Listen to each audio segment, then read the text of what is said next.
ऋषि बोले, व्यास शिष्य महाभाग, सूत जी, आपको नमस्कार है। आज आपने भगवान शिव की बड़ी अद्भुत और परम पावन कथा सुनाई है। दयानिधि, ब्रह्मा और नारद जी के संवाद के अनुसार आप हमें शिव पूजन की विधि बताइए, जिससे यहाँ भगवान शिव संतुष्ट होते हैं। ब्राह्मण, क्षत्रिय, वैश्य और शूद्र सभी शिव की पूजा करते हैं। वह पूजन कैसे करना चाहिए? आपने व्यास जी के मुख से इस विषय को जिस प्रकार सुना हो, वह हमें भी बताइए। महर्षियों का वह कल्याणप्रद एवं श्रुति सम्मत वचन सुनकर सूत जी ने उन मुनियों के प्रश्न के अनुसार सब बातें प्रसन्नता पूर्वक बताईं। सूत जी बोले, मुनीश्वरों, आपने बहुत अच्छी बात पूछी है, परंतु वह रहस्य की बात है कि मैंने इस विषय को जैसे सुना है, वैसे जैसी मेरी बुद्धि है, उसके अनुसार आज कुछ कह रहा हूँ। जैसे आप लोग पूछ रहे हैं, उसी तरह पूर्व काल में व्यास जी ने सनत कुमार जी से पूछा था। फिर उसे उपमन्यु जी ने भी सुना था। व्यास जी ने शिव पूजन आदि जो भी विषय सुना था, उसे सुनकर उन्होंने लोकहित की कामना से मुझे पढ़ा दिया था। इसी विषय को भगवान श्री कृष्ण ने महात्मा उपमन्यु से पूछा था। इसी विषय को भगवान श्री कृष्ण ने महात्मा उपमन्यु से सुना था। पूर्व काल में ब्रह्मा ने नारद जी से इस विषय में जो कुछ कहा था, वही मैं इस समय कहूंगा। ब्रह्मा जी ने कहा, नारद, मैं संक्षेप में लिंग पूजन की विधि बता रहा हूँ, सुनो। जैसा पहले कहा गया है, वैसा जो भगवान शंकर का सुखमय, निर्मल और सनातन रूप है, उसका उत्तम भक्ति भाव से पूजन करें। इससे समस्त मनोवांछित फलों की प्राप्ति होगी।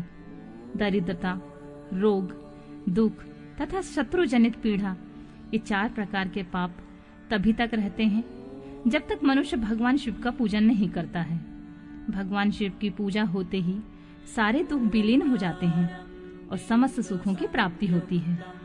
तत्पश्चात समय आने पर उपासक की मुक्ति भी होती है, जो मानव शरीर का आश्रय लेकर मुख्यतः संतान सुख की कामना करता है।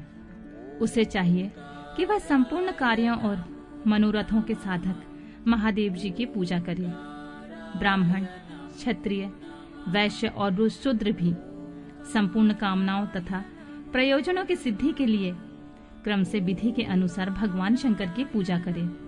प्रातःकाल ब्रह्म मुहूर्त में उठकर गुरु तथा शिव का स्मरण करके तीर्थों का चिंतन और भगवान विष्णु का ध्यान करें।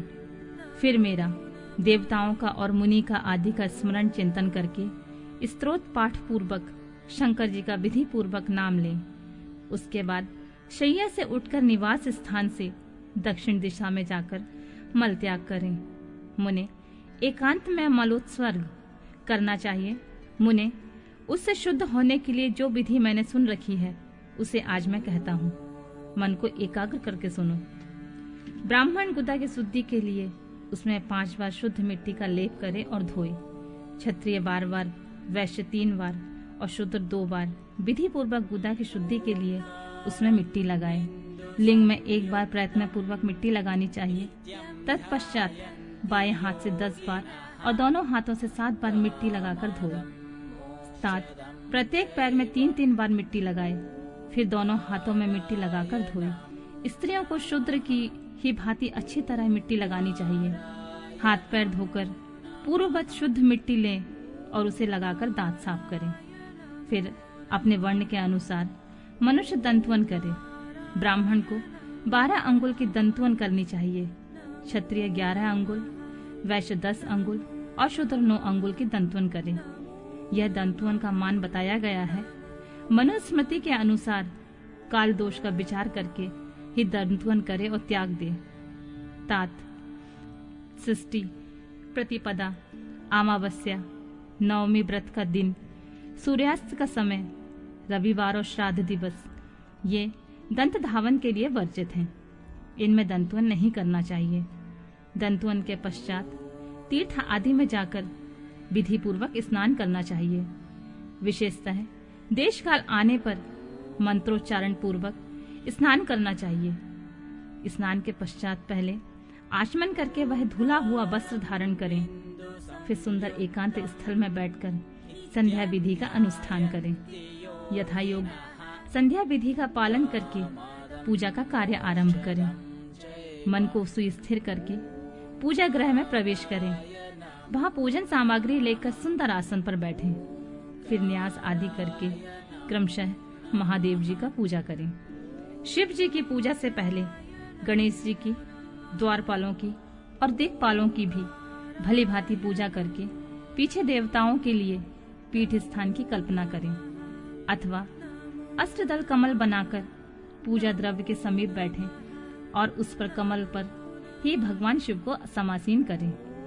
तत्पश्चात 3 आचमन करके पुनः दोनों हाथ धोकर 3 प्राणायाम करके मध्य प्राणायाम अर्थात कुंभक करते समय त्रिनेत्रधारी भगवान शिव का इस प्रकार ध्यान करें।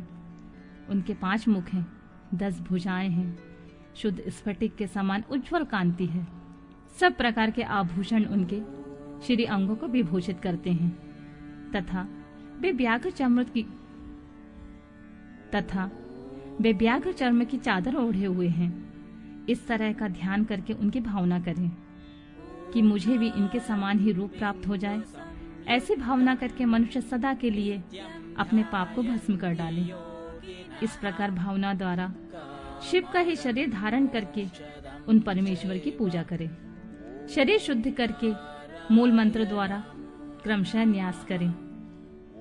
पाद्य, अर्घ्य और आचमन के लिए पात्रों को तैयार करके रखें।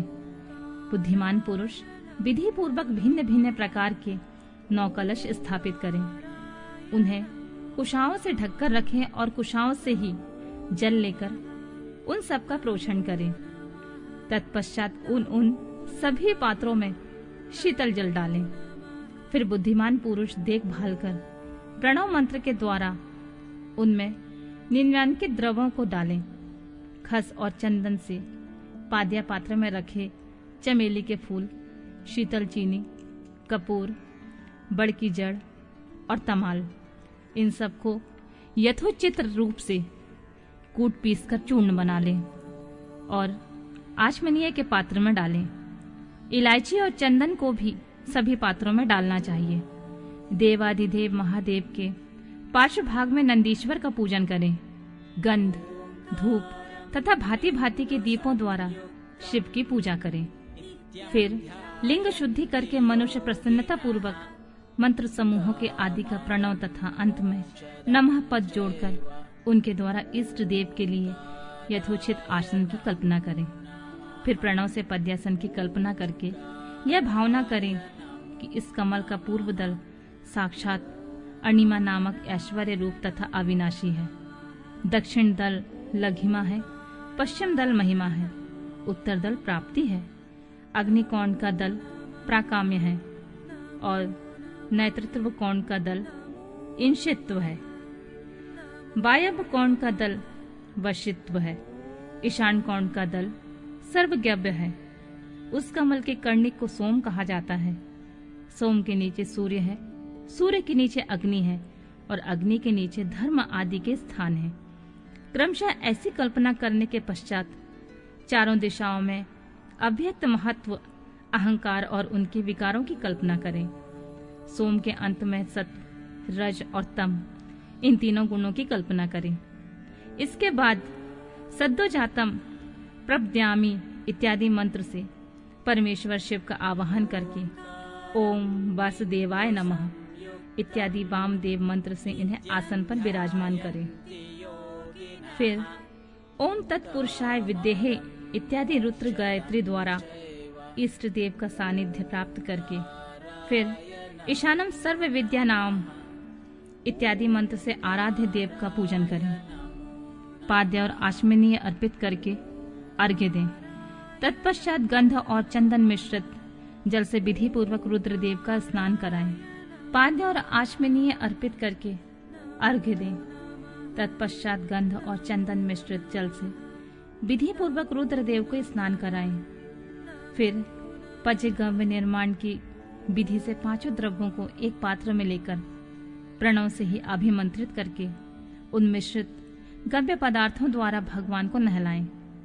तत्पश्चात पृथक पृथक दही, दूध, मधु, गन्ने का रस तथा घी से नहलाकर समस्त अभीष्टों के दाता और हितकारी पूजनीय महादेव जी का प्रणव के उच्चारण पूर्वक पवित्र द्रव्यों द्वारा अभिषेक करें। पवित्र जल पात्रों में मंत्रोच्चारण पूर्वक जल डालें। डालने से पहले साधक श्वेत वस्त्र में उस जल को यथोचित रीति से छान ले। उस जल को तब तक दूर न करे जब तक इष्ट देव को चंदन न चढ़ा ले। तब सुंदर अक्षतों द्वारा प्रसन्नता पूर्वक शंकर जी की पूजा करें।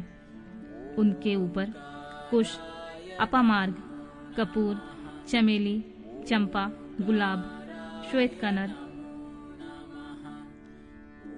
कनेर, बेला, कमल और उपल आदि भांति भांति के अपूर्व पुष्प और चंदन आदि चढ़ाकर पूजन करें। परमेश्वर शिव के ऊपर जल की धारा गिरती रहे, इसकी भी व्यवस्था करें। जल से भरे भांति भांति के पात्रों द्वारा महेश्वर को नहलाएं। मंत्रोच्चारण पूर्वक द्वारा पूजन करना चाहिए। वह समस्त फलों को देने वाली होती है। तात, अब मैं तुम्हें समस्त मनोवांछित कामनाओं की सिद्धि के लिए उन पूजा संबंधी मंत्रों को भी संक्षेप में बता रहा हूँ। सावधानी के साथ सुनो।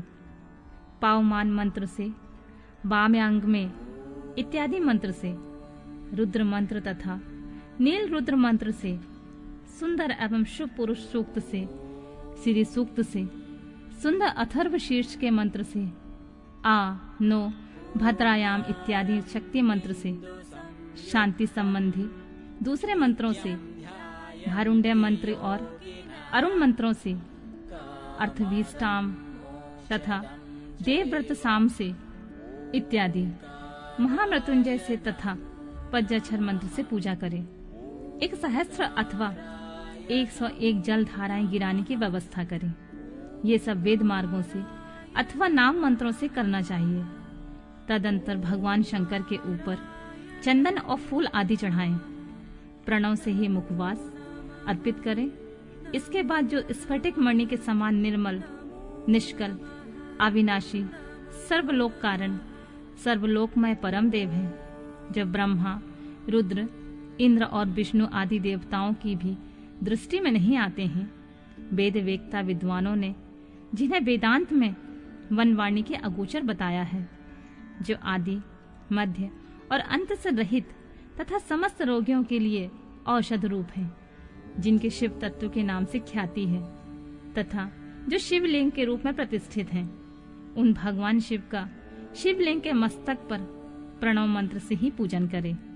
धूप, दीप, नैवेद्य, सुंदर तांबुल एवं सुरम्य आरती द्वारा यथोक्त विधि से पूजा करके स्तोत्रों तथा अन्य नाना प्रकार के मंत्रों द्वारा उन्हें नमस्कार करें। फिर अर्घ्य देकर भगवान के चरणों में फूल बिखेरें तथा साष्टांग प्रणाम करके देवेश्वर शिव की आराधना करें।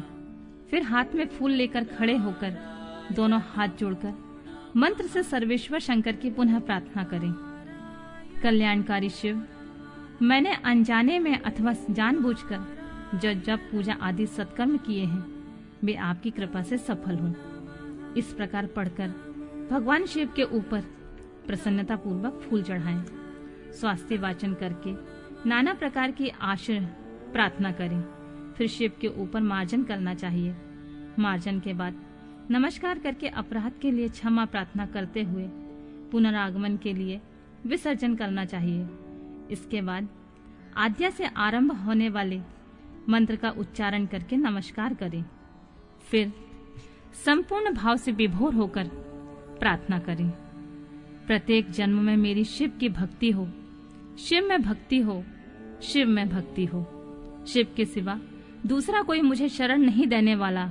महादेव, आप ही मेरे लिए शरण दाता हैं। इस प्रकार प्रार्थना करके संपूर्ण सिद्धियों के दाता देवेश्वर शिव की पराशक्ति के द्वारा पूजन करें। विशेषतः गले की आवाज से भगवान को संतुष्ट करें। फिर सपरिवार नमस्कार करके अनुपम प्रसन्नता का अनुभव करते हुए समस्त लौकिक कार्य सुखपूर्वक करता रहे। जो इस प्रकार शिव परायण होकर प्रतिदिन पूजन करता है, उसे अवश्य ही पग पग पर सब प्रकार की सिद्धियां प्राप्त होती हैं। वह एक उत्तम वक्ता होता है और उसे मनोवांछित फल की निश्चित ही प्राप्ति होती है। रोग, दुख, दूसरों से निमित्त होने वाला उद्वेग, कुटिलता एवं विष आदि के रूप में जो जो कष्ट उपस्थित होता है, उसे कल्याणकारी परम शिव अवश्य नष्ट कर देते हैं। उस उपासक का कल्याण होता है। भगवान शंकर की पूजा से उसमें अवश्य सद्गुणों की वृद्धि होती है। ठीक उसी तरह जैसे शुक्ल पक्ष में चंद्रमा बढ़ते हैं, मुनि श्रेष्ठ नारद, इस प्रकार मैंने शिव की पूजा का विधान बताया। अब तुम और क्या सुनना चाहते हो? कौन सा प्रश्न पूछने वाले हो?